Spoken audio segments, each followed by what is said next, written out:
Halo semuanya, balik lagi dengan saya teman-teman ya di Trader ID. Seperti biasa, hari ini kita akan membahas saham lagi. Dan sebelum lanjut ke pembahasan, disclaimer on ya, karena video ini bukanlah ajakan untuk membeli maupun menjual suatu saham tertentu. Ini murni adalah analisa saya pribadi. Jadi silakan untuk dianalisa ulang, karena nanti baik keuntungan maupun kerugian itu kembali ke resiko masing-masing. Nah, yang pertama ya, kita bahas saham konstruksi, yaitu Wika. Nah, saham-saham sektor konstruksi sendiri Jumat kemarin itu menunjukkan pergerakan yang cukup positif, teman-teman, yang dimana rata-rata saham-saham konstruksi itu naik hampir 5%, disertai dengan volume yang meningkat signifikan. Salah satunya itu Wika. Nah, kalau kita lihat dari segi tren, Wika ini trennya masih downtrend. Ya, trennya masih downtrend.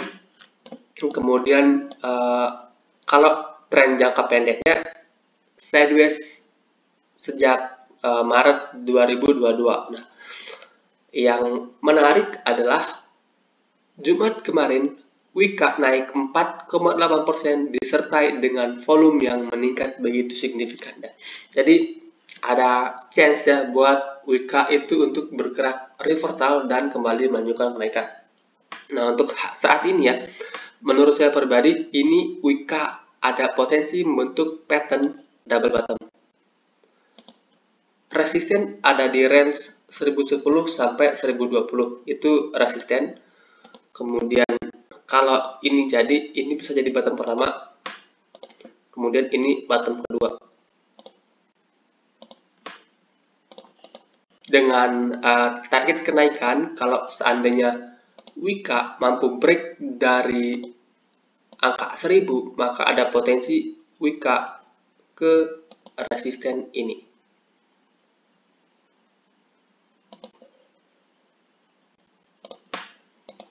Oke, nah untuk strategi saat ini, kalau kalian tertarik untuk beli sektor konstruksi, maka Wika ini dari harga sekarang itu udah layak ya buat dikoleksi.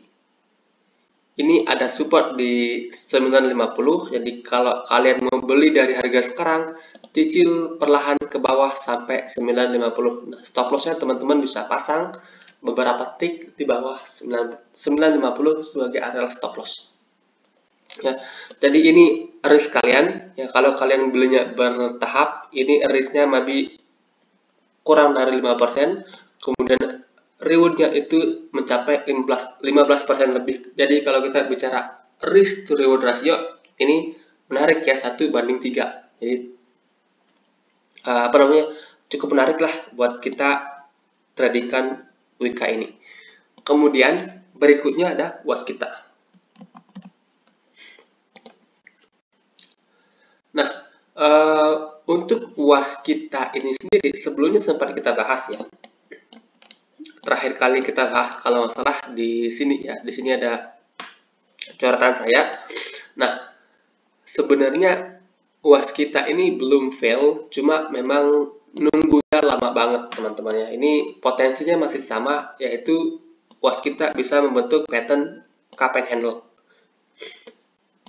Ini dalam proses pembuatan handle.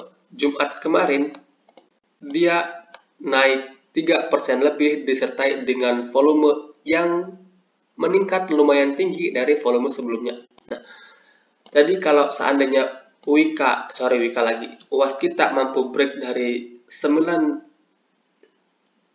jadi kalau seandainya Waskita itu mampu break dari angka 580, maka ada potensi dia menuju resisten berikutnya di angka 670-an. Nah, so untuk strategi saat ini gimana? Strategi saat ini ya, kalau kalian tertarik untuk beli Waskita di harga sekarang sampai 500 itu area beli. Ya, stop loss teman-teman bisa set di bawah 500 ya. Ini range-nya cukup lebar ya. Jadi strategi yang menarik adalah cicil perlahan ke bawah sampai 500, under 900 baru kita cut loss ya. dengan potensi reward yang cukup menarik juga.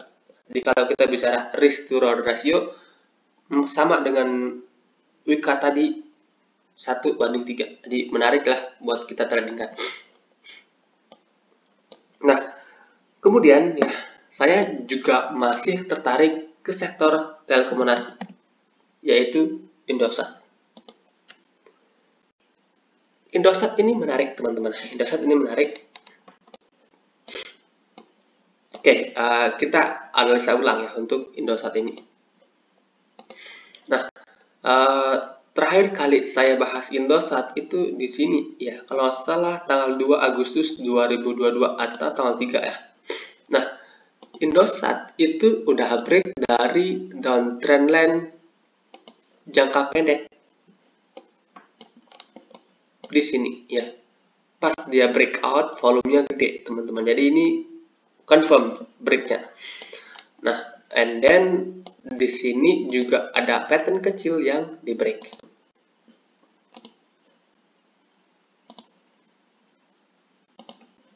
Pattern apa? Pattern cup and handle.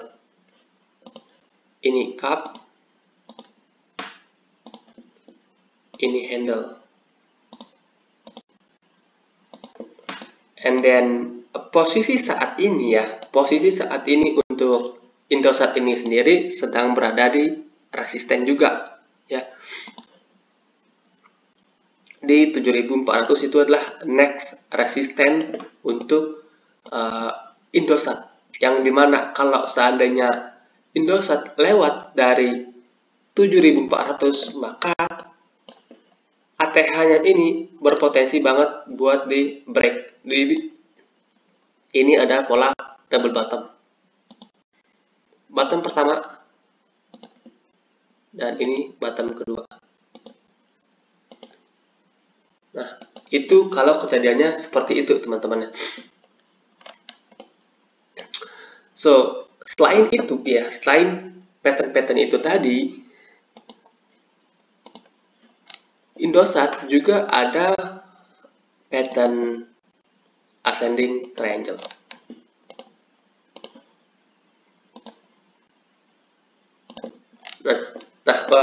Jadi untuk saat ini Indosat itu ada dua potensi teman-teman ya. Entah dia langsung break dari 7400 atau dia koreksi dulu ke sini. Ya. Nah, so untuk strategi saat ini seperti apa ya? Buat teman-teman yang udah entry, gampang. Tinggal set yang namanya trailing stop. Nah, buat teman-teman yang mau entry, terus strateginya seperti apa? Kalau saya pribadi, strategi saya seperti ini ya. Karena ini sedang berada di ujung resisten, maka ketika nanti dia break dari 7400, maka saya akan buy on breakout. Nah, kalau dia koreksi, saya akan tunggu di sini. Di range yang cukup lebar ya, di 6.800 sampai 6.500 itu akan jadi area beli berikutnya untuk Indosat. Ya, kalau seandainya dia koreksi ke sini, apalagi koreksi dengan volume yang tipis, maka itu bisa jadi kesempatan untuk entry Indosat. Nah, kalau seandainya dia langsung naik dan breakout dari 7.400, maka teman-teman bisa manfaatkan buy on breakout dengan target terdekat ya ke all time high-nya. Dan potensinya ini lewat gede banget. Ya. Oke, so itu untuk Indosat. Kemudian ada XL. Nah, XL ini masih bottom teman-teman, masih di bawah banget, belum reversal. Kalau Indosat tadi kan udah reversal. Nah, ini belum reversal teman-teman. Ini masih di bawah banget. Terakhir kali saya bahas XL itu di sini ya. Pada tanggal 3 Agustus 2022, yang dimana waktu itu saya sarankan nunggu XL di 2500 sampai 2350. Nah, kemudian dua candle terakhir dia konsolidasi ya, konsolidasi di area resisten dengan volume kecil. Ini bagus teman-teman ya. Nah, bagus, cuma Kalau kita nunggu di bawah, potensi nggak kena. Ya, jadi strateginya seperti apa? Strateginya pecah area beli menjadi dua.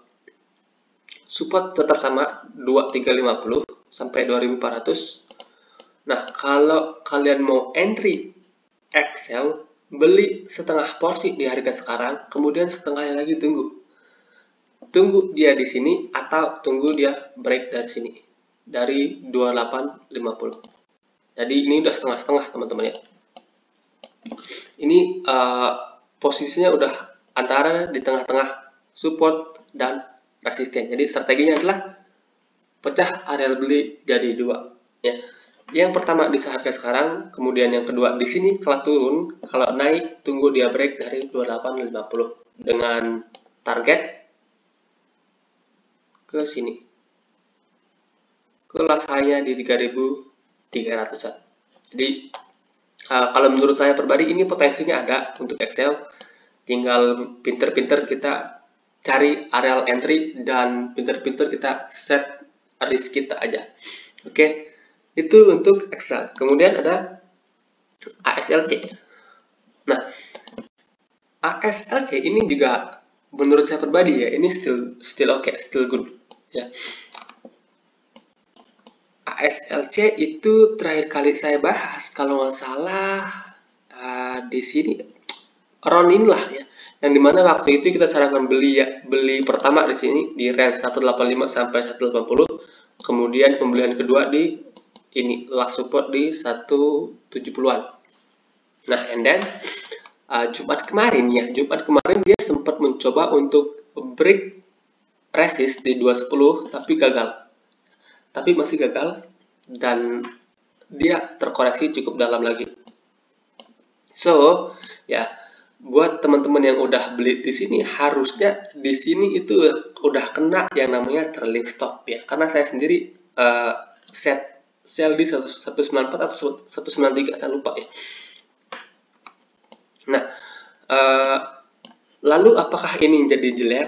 Menurut saya sih enggak ya. Enggak jelek banget. Karena ini masih dalam support ya, masih dalam range support. Nah, jadi kalau strategi saat ini seperti apa? Kalau kalian masih hold, ya masih punya sahamnya ini di range ini hold ya, ini udah kadang dekat. Nah, kalau kalian baru mau entry di saham ini, plannya sama.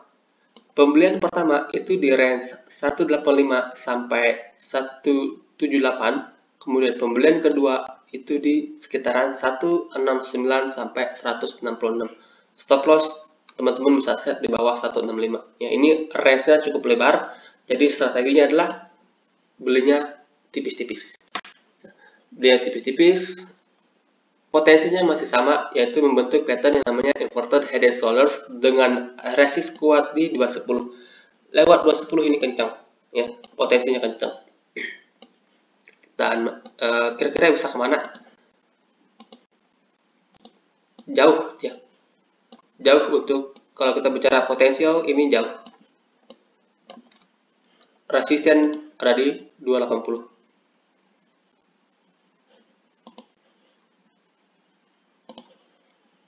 Ini potensi kesentuh ya.